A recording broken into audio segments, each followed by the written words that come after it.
কাসেম, কি অবস্থা? আর সাক্তার বলিস না, বাড়ির থেকে বের করে দিয়েছে, আব্বু হাতে মারেছে, বলছে এই বাড়ি আর তোর কোনো জায়গা নাই, এই বাড়ি থেকে তুই বের হয়ে যা। কেন কেন কেন?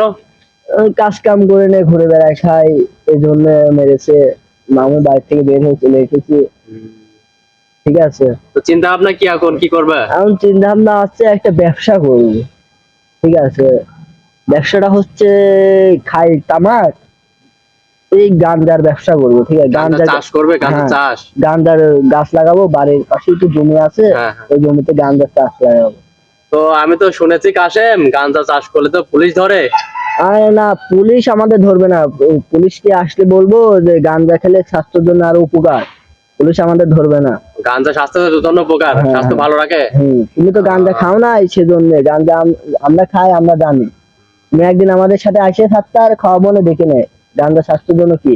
আরে কাসেম, তাহলে তো একদিন পরীক্ষা করতে হবে। হ্যাঁ হ্যাঁ, তুমি আসে, আমরা এখানে বসি, তুমি হ্যাঁ আসে হ্যাঁ। রাত্রি আমার সাথে দেখা করে। এখানে কি আসর হয়? হ্যাঁ হ্যাঁ, এখানে আসর হয়।